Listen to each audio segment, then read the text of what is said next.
Mag-grocery daw si RJ for today's video. Siya lang ang gagastos. Charot. Hindi guys, kasi may nagpadala kay Ashley ng pang merienda daw. Kaya instead na i-merienda natin is kakain tayo tapos mag-grocery. Para may stock na din ang kids ng pang snack. Taga si ma'am, taga Korea. Actually, nagtitipid na kami sa mga grocery.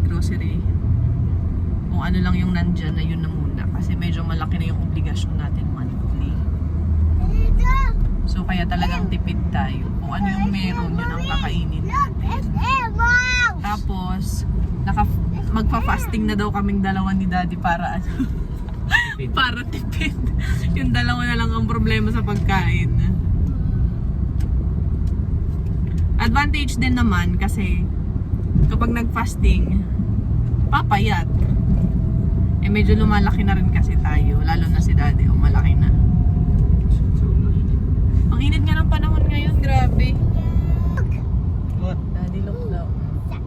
Dito tayo sa sa Walter Mart McKinney. Ayan. Dito kami palagi nag-grocery. Walter Mart McKinney. Baba na. Siyempre may dala tayong Mr. Rick tumbler. Water para tipid. Aba, hindi ka magbibitbit, anak. Oh, let's go. Hahawak na sa Daddy. Kawawa naman, wala pang tsinelas na bago, oh. Bibili tayong slipper mo? I know, okay na pa yan. Bitbit si Ashley na.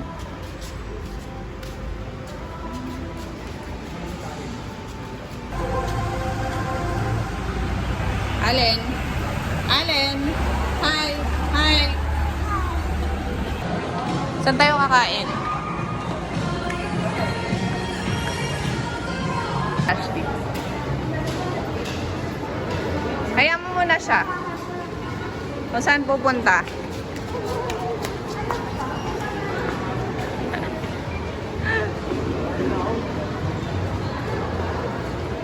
Nako, KFC ang gusto.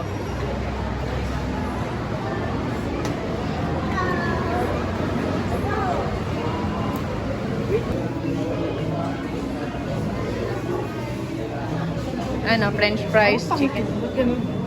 Ha? Isang para.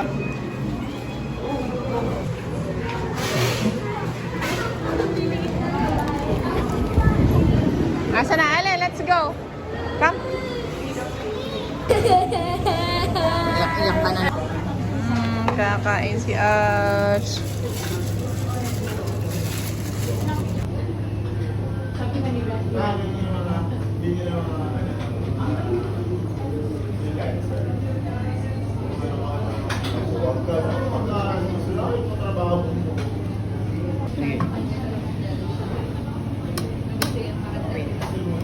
Kinuha ng magic baunan.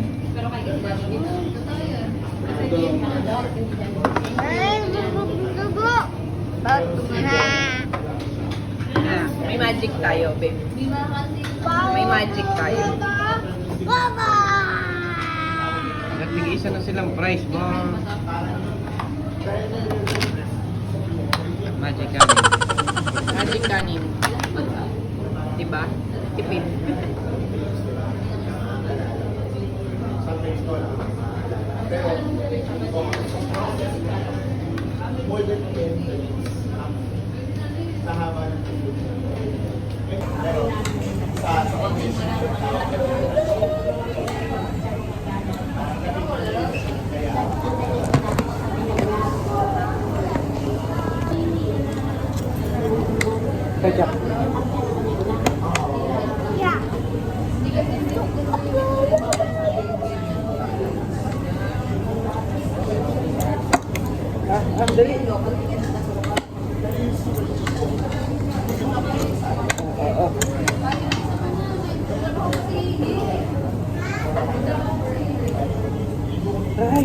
Alin? Ay, Ayan na, Ashley oh. Come on. Jay. Kay Ash.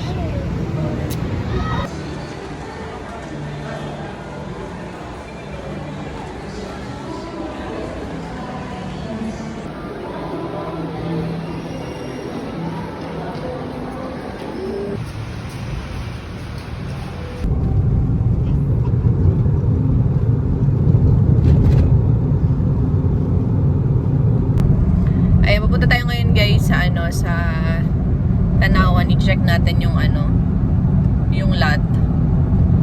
Para magkaroon daw ng inspiration si RJ. Hindi na kasi kami natuloy mag-grocery, gawa ng may dalang pagkain si Ashley kanina. Hindi kami pinapasok. Hindi naman pwedeng ano, maghiwa-hiwalay kami. Ang arte ay maghiwalay. Sa ano na lang, sa Tanawan na lang tayo titingin ng pwede natin pag-groceryhan.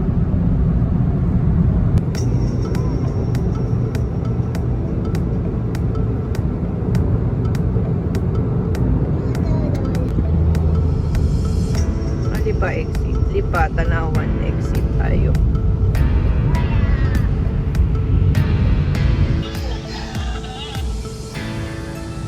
Ano ba yung balance? Ay! 120. Ayan, dito tayo sa Talisay, Tagaytay Road.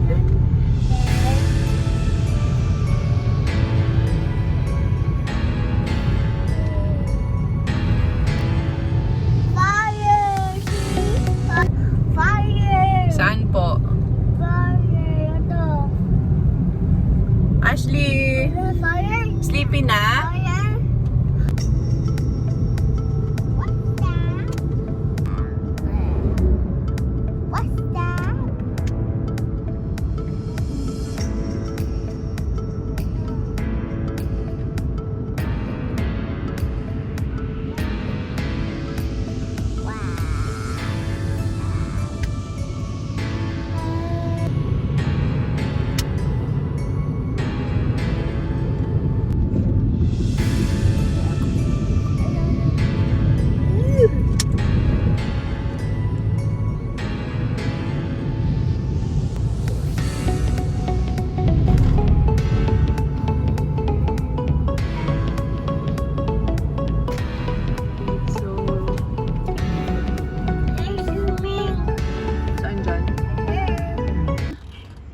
Baba na. Papaya. Papaya. Pink chair na lang. Uy. Okay na.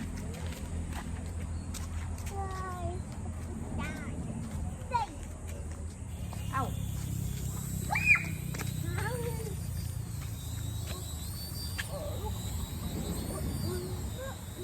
Sit down ka lang. Oh, daddy. Hi guys! Hi everyone! Ito yung lot na nakuha natin. 300 square meter po ito. And commercial. good news kasi na down na natin siya. So ang problemahin natin is yung monthly. Yung monthly natin. Monthly na worth? Worth. 50K. Ang monthly na po nito ay 50,000 pesos. 50,000 ha? 50,000. Sana kayanin. May mga nagtatanong bakit kailangan nating unahin? Kadi, bakit kailangan natin itong unahin? Bakit pin-priority natin na makakuha ng ganitong lupa? 'Di ba? Ang pinakaunang reason natin dyan is para kay Ashley. Kasi hindi natin masasabi yung panahon. Actually, dapat kung naisip lang natin before pa, dapat noon pa. Dapat noon pa natin to ginawa eh.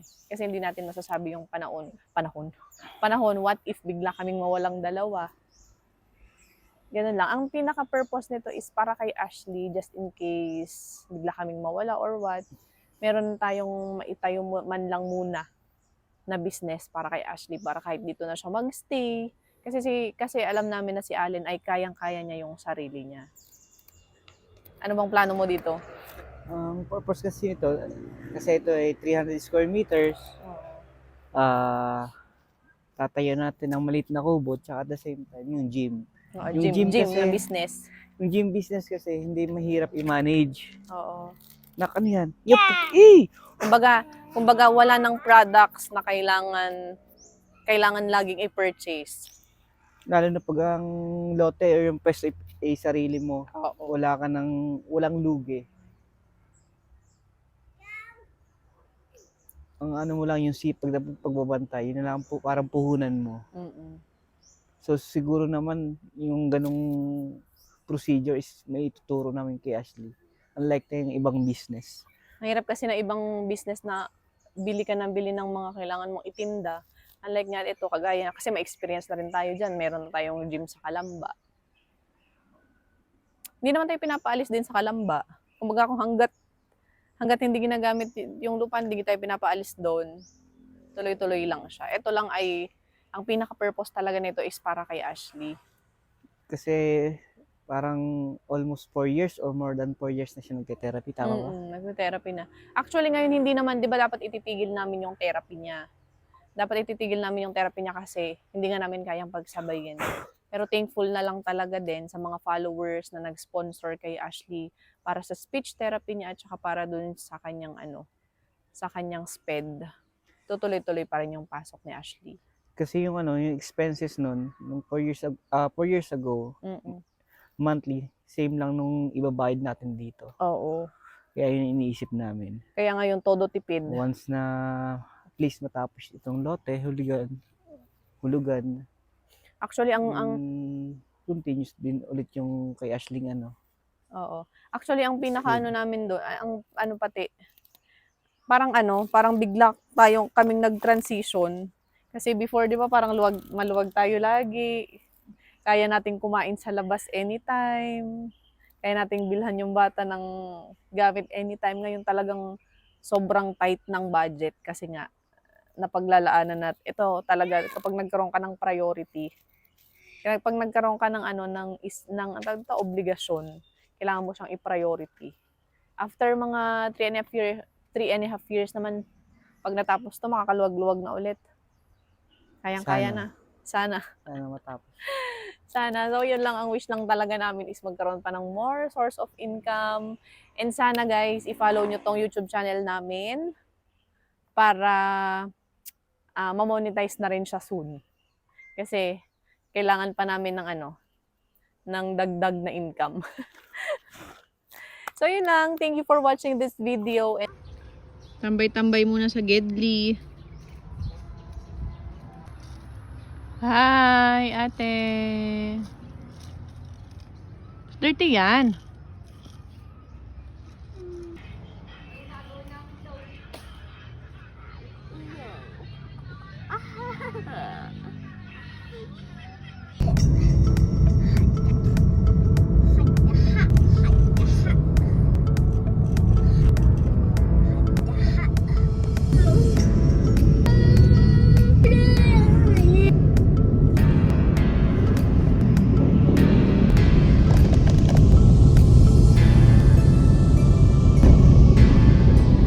Patingin.